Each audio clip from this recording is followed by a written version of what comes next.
No Kings rallies are expected to fill the streets of Colorado in protest of the Trump administration, despite efforts to clamp down on criticism of the president. I don't think Coloradans are going to be afraid, and I don't think that they are afraid.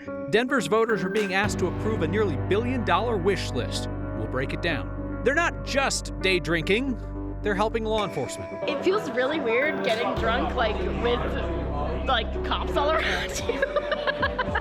And don't believe what you see on the news. Coloradans care about their neighbors. I'm just so grateful for good people in this community. You see it all the time on Next.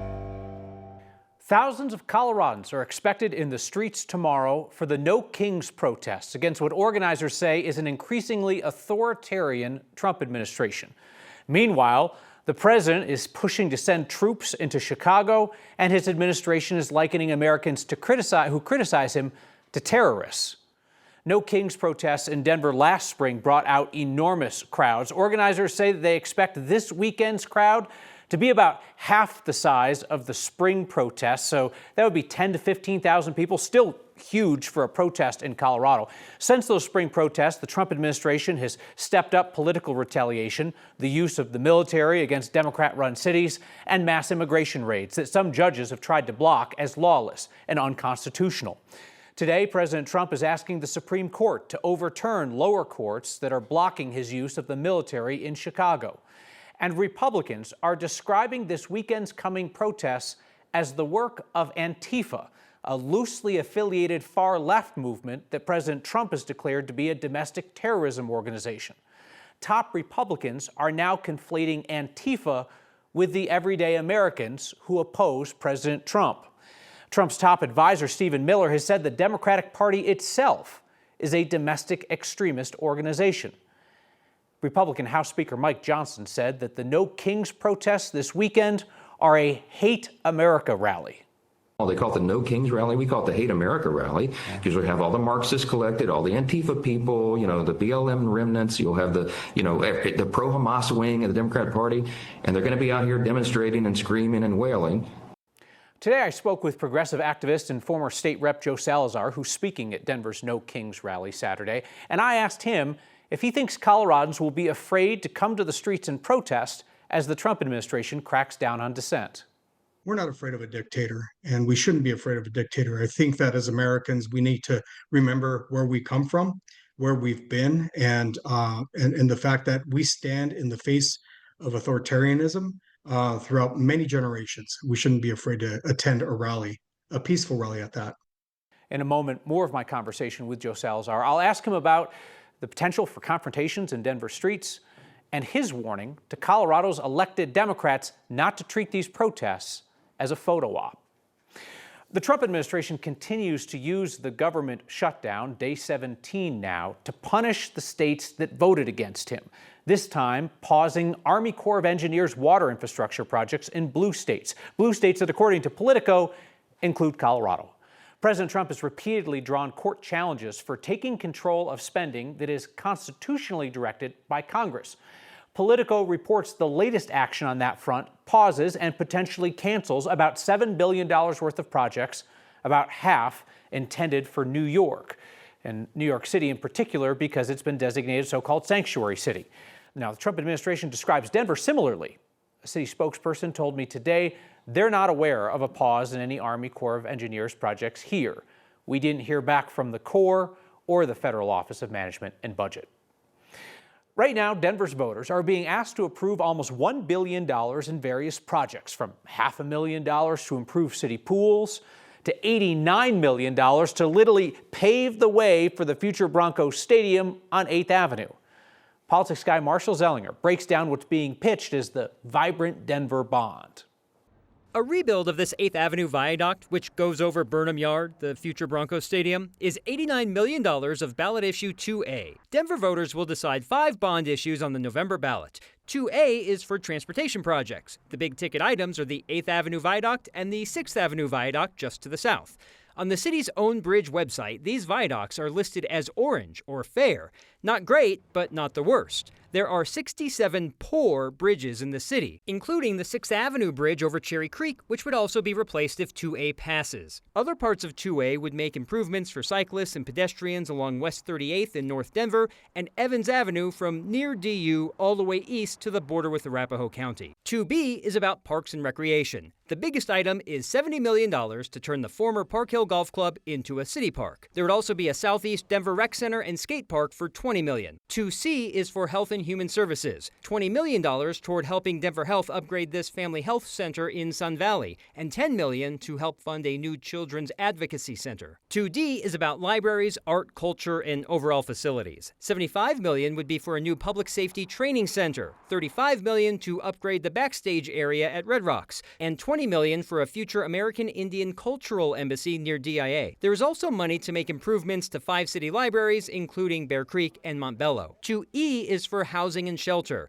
with $45 million for the city to buy land or buildings for affordable housing, and $11 million to make accessibility improvements at current shelters. Bond measures allow the city to borrow money for projects and pay it back over time using already existing property tax dollars. A rejection of any of the ballot issues would mean those specific projects do not get dedicated funding, but it does not mean property taxes would suddenly go down. There are existing bonds that are still being paid back. A rejection of any of these ballot issues would mean those old bonds get paid back faster. For property taxes to possibly be reduced, that would require voters to reject bond issues moving forward. So let's look at the history of bond votes. As I say that the only way to reduce your property tax is if you continue to reject them. In 2021, voters passed all but one bond issue. They rejected the one that would have built a 10,000-seat arena at the National Western Complex. There's still a handful of 2017 bond projects still waiting to be finished and 2021 projects, but those had a 10-year time frame, so they're not exactly late just yet. And this is not just one yes or no vote. It's put into sections like the watertight bulkheads on a sinking ship. You put just enough probably to get people to like enough of one, where you can't say no necessarily, even though you don't like maybe one or two things. Well, I like this thing, so I'm going to vote yes on this. But they're sectioned off by topic, essentially, until you get to the miscellaneous. But what if one of them starts taking on water?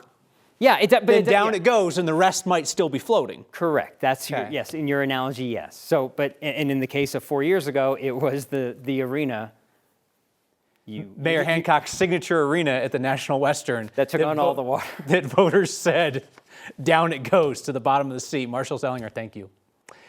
These days, there is less stigma around seeking help with mental health. That is fantastic. Except that it means that there is now an overwhelming demand for a nonprofit that pays for free therapy for kids at risk of suicide. That's why this week's Word of Thanks microgiving campaign is supporting the Second Wind Fund. That nonprofit connects young people in crisis with licensed specialized therapists, and they'll pay for up to a dozen of those therapy sessions. They're currently not able to meet every request for help, but every $1,000 that we raise means another young person in crisis is going to get that help. And we've raised about $40,000 so far this week. Scan the QR code on your screen or text the word THANKS to 303-871-1491 to get the link to join me and others in donating. More than 6,000 of you are already donating monthly to the Word of Thanks Fund. You put in your info once each month, automatically your donation goes to every nonprofit that we feature. Same QR code or text will get you there. That's how we started this campaign with about $30,000 in donations. It is 10:46 in the morning. I am now on my second drink. No, she doesn't have a problem. These people are fine.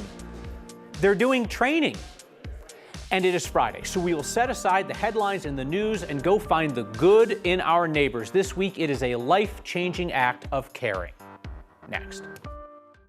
No Kings protests against the Trump administration are planned tomorrow in Denver and smaller cities and towns across Colorado. We return now to our next conversation with progressive activist and former state rep Joe Salazar. He's speaking tomorrow and says he's not worried about President Trump painting protesters as the radical left.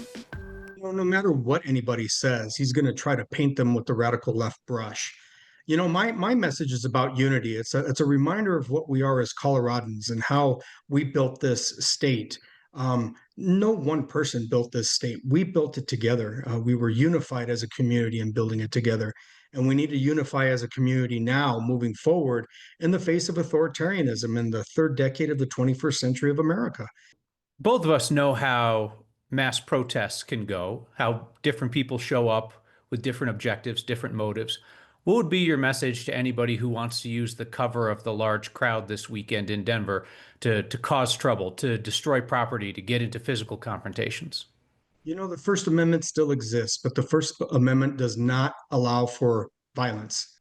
I'm hoping that they don't engage in violent action. That's not what we're there for. What do you say to folks who are on the right in Colorado who think that the folks who are out there this weekend are paid agitators, who are looking for trouble, who are not genuinely about this? By and large, we're talking about Americans. We're talking about their neighbors. We're talking about business owners. We're talking about farmers and ranchers. I mean, we're talking about people who are absolutely fed up, not just with Republicans, but also Democrats too, and who are speaking out in one accord and saying enough's enough with this crap. You're solidly to the progressive side of the centrist Democrats who hold most of the levers of power in Colorado right now in terms of the top elected positions.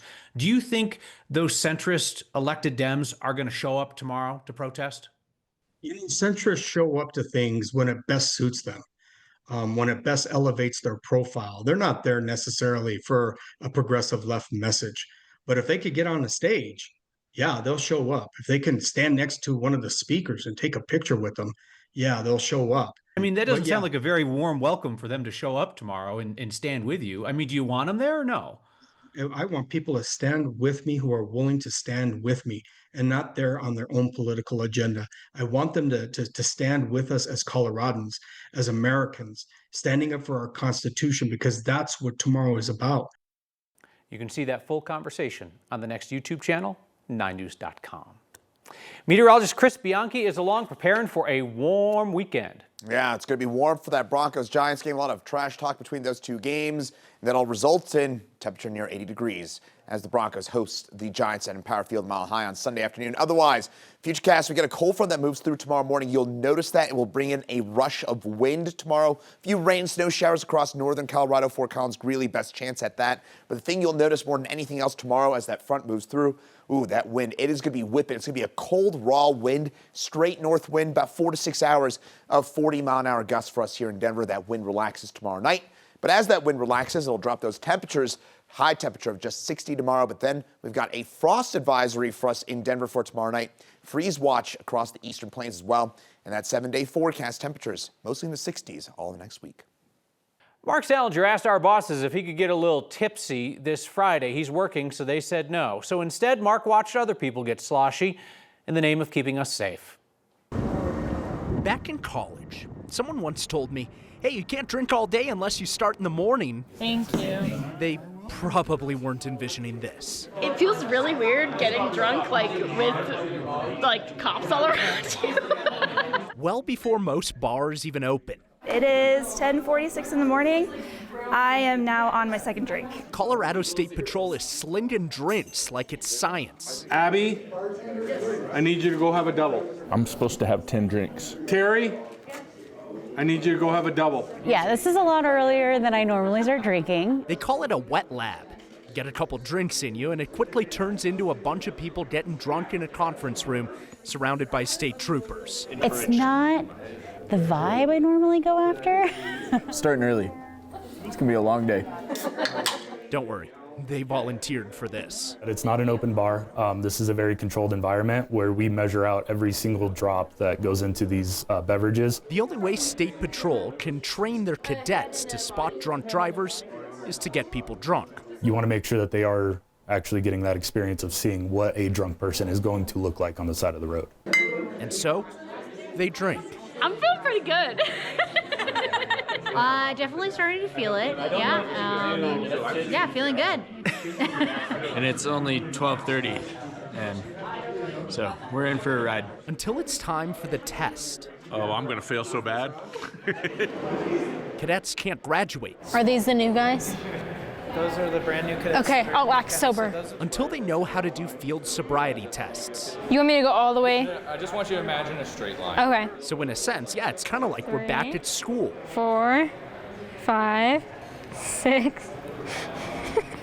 Even if failing the test is part of the lesson. 8, 9. You guys can tell. 1. Yeah, they could tell. Yeah. Everyone could tell. I'm told the person who had the most drinks had 14 of them. Good Lord.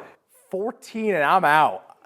I'm under this desk just taking a little bit of a nap. All the cadets said, yeah, we're arresting everyone. Everybody goes, yeah. They drive him home, what happens? You have, because I almost participated, I wanted to. Yeah. So they gave me the information. You have to have a sober driver come pick you up, and then you also have to sign something that says, yes, someone will take care of me for the next 8 to 12 hours. Well, I hope there's one person out there who sees it who realizes nobody is as sneaky about drinking and trying to operate as they think they are. Nobody is that sneaky. Everyone was failing. All right, Mark Salazar, thank you. Like every 5'11" guy who claims he's 6 foot tall, one of Colorado's 14ers has been exaggerating this whole time. And a smart guy who measures mountains for a living just made the discovery. Crestone was considered the ranked 14er, but in fact, East Crestone is taller. So East Crestone is really the ranked 14er, and Crestone is the sub-peak. Ha-ha! The truth is finally known. It turns out there's a difference between the peaks of 4 inches. 4 inches. But East Crestone is now the main peak, and Crestone is just the sub-peak, but will always be our short king. If you would prefer for Crestone to become the main attraction again, I am not endorsing tampering with peak heights. But you remember, Harvard and Yale grads used to carry rocks up to the top of Mount Harvard and Mount Yale to make sure that their peak was the taller mountain. My good news is that after a back injury, I'm walking and working again, thanks to God. Hard work is good work, right? Especially when it's been a while. More Coloradans will share their good news to cap off our week. Next. A young boy living with disabilities is getting a new way to explore his backyard in Arvada. And we stopped by the community effort with our favorite Friday question. What's your good news?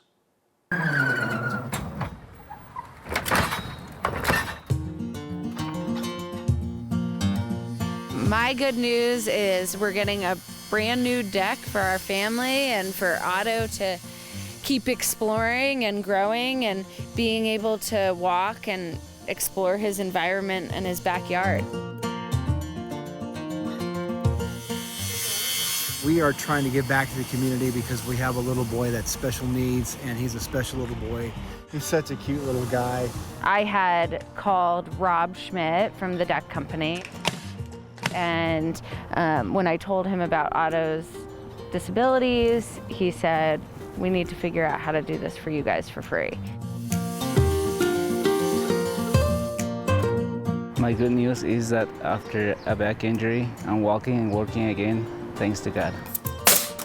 So they're building a whole new deck for us, specifically Otto, so he can have a safe place. He deserves to have a nice, safe place to play on his in his backyard and access to his backyard from a new deck. Everything you see here is donated. It rejuvenates your thoughts about humanity and realizes, like, there are good people out there.